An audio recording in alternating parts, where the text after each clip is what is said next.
Ó, a gente tem algumas repercussões já pelas redes sociais, muita gente comentando sobre o discurso do Bolsonaro. Tá difícil alguém elogiar esse discurso, mas tem a repercussão agora do meio político, né?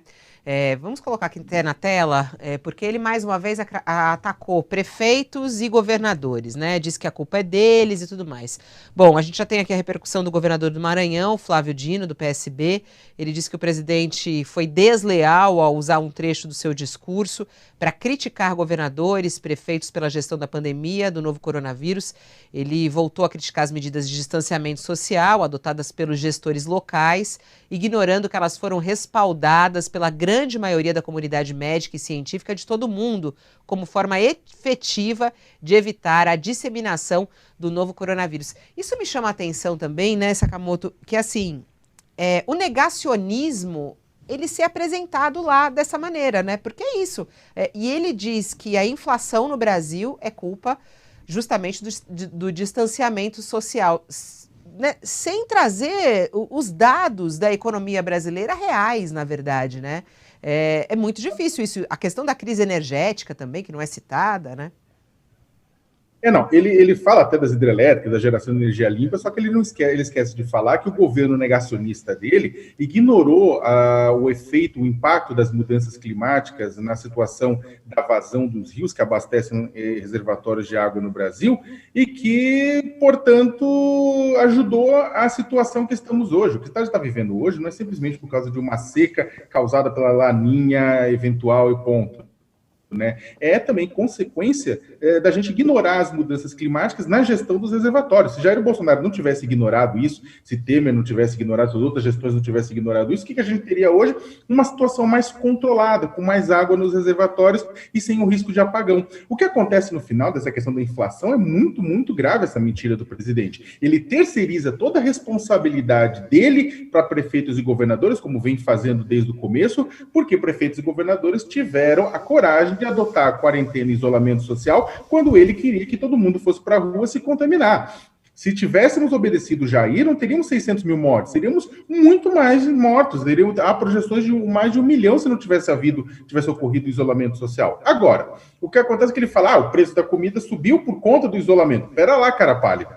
O que acontece é o seguinte, Jair Bolsonaro vem provocando distúrbios, instabilidade na política. Com isso, sim, o preço do dólar sobe. O preço do dólar subindo, você tem um impacto direto aonde? No preço dos combustíveis, no preço do gás de cozinha, gasolina, etanol, gás de cozinha, diesel, senhores e senhoras. Além disso, a questão também da incompetência do governo na gestão da crise hídrica tem levantado o quê? Aumentado o quê? O preço da energia elétrica. Energia elétrica e gasolina diz respeito, inclusive, impacta, esses dois elementos, impactam no preço dos alimentos, que também dependem de geração, de transporte, de um monte de coisas. Ou seja, há uma responsabilidade direta de Jair sobre a inflação, uma culpa de Jair sobre a situação em que a gente está hoje. Só que o presidente da República, como bem sabemos, ele é craque no esporte olímpico do arremesso da responsabilidade à distância.